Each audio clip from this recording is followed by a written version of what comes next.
So first media day, were you surprised to see the whole thing with Jimmy Butler kind of coming in, like the circus around all of that? Like, what's your reaction when you see all this? Yeah, it's cool. It's really cool. It's obviously they draw a lot of attention, and rightfully so. So it's cool getting to see all the guys and all just the support around the Miami community and all the people coming out, and everyone's excited for the season. So it's really cool to see all of it. You went through Summer League. What was that process like, and did it meet to your expectations? Like I know there was a freedom for you to try and shoot more, right? That was something that they kind of drilled into you to be more confident in your shot selection and things of that sort. But what was Summer League overall for you? Yeah, it was exciting. Especially my transition from we started in Sacramento to Vegas. Like you said, they really emphasized shoot the ball anytime you get any bit of space. So that's what I started doing, and we had a successful time in Vegas, and it was just cool to be able to, like I said, transition. Be done with college. I had 5 years there, and I'm ready for the next step. And so it's a great organization. I'm really excited for kind of the future with it. How do you find that balance? Because obviously you want to make the right play, you want to get your teammates going, but at the same time you got to look for your shot. You want to stand out, especially at that point. Like, how do you kind of find that balance as a player? Yeah, I just think it comes with adapting and learning the game at the next level, the different pace of play and the different shots that you're going to get with how defenses play and the spacing on the court, and like you said, like the emphasis on taking threes nowadays. So it's an adapting thing, and I learned pretty quickly that anytime you get any space, you got to shoot the ball. So it's a feel out process, but thankfully I think I've been doing well with kind of getting molded into that gameplay. I'm curious, as a great shooter yourself, like, what's the difference between a good NBA shooter and a great NBA shooter? Like, what would, obviously beyond just the percentages, what do you see as a student of the game, somebody who plays the game? Can you watch not knowing the player, not knowing the percentage, that guy's a great shooter? Yeah, definitely. I think you can see in their routine, their habits, and definitely the consistency is a big part of it. You don't have as many nights where you make 6 threes and make 0, make 4, make 1. So just being consistent with it, and seeing guys like Duncan, work out and stuff like that, and how he works on his form and just his habits. I think the biggest thing is consistency with being a really good shooter. Is it like being a golfer where it's almost like, hey, just let your swing be your swing? Maybe you have a bad day on these 18 holes, but just come back tomorrow kind of just doing the same thing. Is that kind of part of it? Yeah, I think there's definitely a trust in yourself, but also there's you do make tweaks. I'm in the middle of kind of making a few tweaks in my shot, getting a little smoother. Okay. So I think it's tweaks. What is that? We hear that kind of thing all the time, and it's tuck like your tweaks elbow to or what? something. Tuck your elbow, hold your follow through. Okay. I think details are very emphasized as you kind of get to this level relative to college, and it's just a very a focused thing on every small thing. Getting your feet set, all that stuff. So. Like I said, I'm trying to make my shot a little smoother, so they've helped a lot, and they have obviously a lot of success with their shooters they bring in, with all the guys. So I really trust it, and I'm excited kind of going forward. Is that surprising to you? You mentioned they're a little bit more detailing oriented when you get to this level. You just got to this level, you know what I mean? So it's what was that like? Did you have somebody sending you film? What is that breakdown like? How is it that they identify, hey, we need to tweak this thing and this thing, and then boom, that's gonna.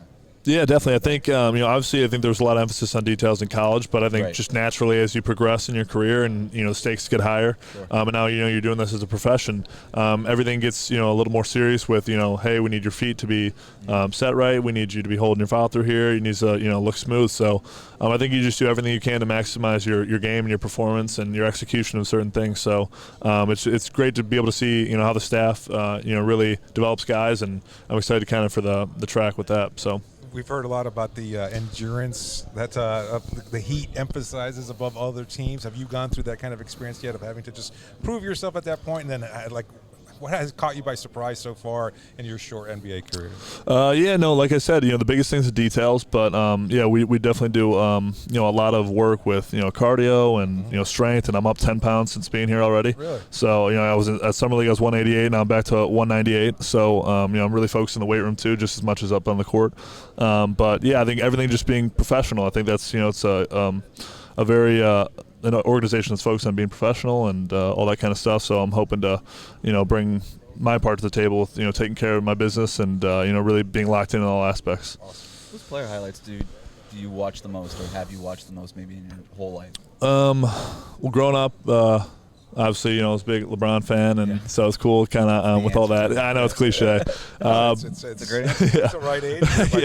Right. But it's sort of interesting, though, if we talk to players 5 years ago, the answer is Kobe every single time, and now it's just LeBron. He's just he's that guy for what year? He has been around a long time. 99. Yeah, that makes sense. Yeah. So, I mean, as of recent, I've really liked Luka, so I watched a lot of his stuff. But now, as I kind of really embrace my role, I'm watching a lot of shooters, like Duncan and stuff like that. I'll watch him before I work out. I'll watch him kind of do his thing. So, just trying to pick apart any stuff I can add to my game, add to my routine and workouts to, really help, like I said, maximize my performance. So. What's the worst practice you've ever been a part of? In my whole life? Any level. Jeez. The worst ones are always after, I'd say, in college at least, we'd have these road trips. You play 2 at home, play 2 on the road, and after those, if you lose 2 on the road in a row, that next Monday is it's brutal. It's like one of those peak preseason practices, and you're right in the midst of conference play in the middle of the season. So, notably, I remember my first year at USC, we lost Utah and Colorado back to back, and it was. Yeah. So, and we were right in the thick of it for the conference title and stuff like that. So, that was the year we went to the Elite Eight. So it was a big year for us. That Monday was not fun. What did they make you do? It's just back to being really physical and really competitive and really making you earn it in the middle of the season, where you tend to obviously your bodies start to wear as the season goes on and stuff like that.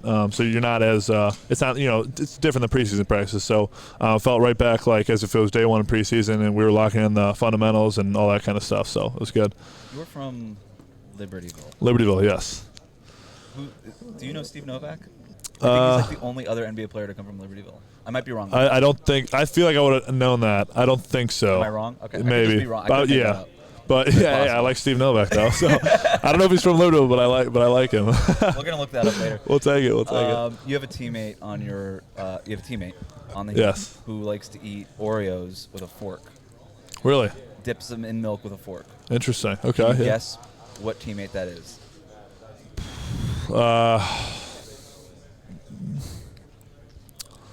Maybe Bam. No, but it's close actually. It's one of Bam's best friends on the team. So just it's tough. Yeah, Jimmy. It's not Jimmy. It's Josh. Really? Josh Richardson. Okay, yeah. He likes Jeez. to eat Oreos with a fork. Would you like to try it? Sure. Yeah. I'm in. Is that the usual answer? Are most guys in? No, Jamal tried. I'll try it. And ate it. Cole tried it and didn't eat it. Okay, You guys got strict body fat. Yeah, I'm adding weight. You're adding weight. That's true. Yeah. Tyler will eat the whole sleeve. Any calories? I'll grab it. Yeah. Thank you. All right, let's try this. There we go. All right. We are. So he's going. He went bad. the right way right away. Someone bring that over here. There we go. I saw somebody split it in half. Yeah. All right, let's see. Keep your fingers clean. Works out. Is Josh onto something here? I would say sesame seed chicken. I can't argue with the effectiveness. It is It's efficient. like boneless wings, It is a little bit like that. Yes. So, yeah. It's a great observation. I might be on the train now. You might be. We'll let Josh know. Yeah. Drew Peterson, we appreciate Yes, the time, thanks, man. yes. We'll see you in Boca. Awesome. Thanks. Thanks so much.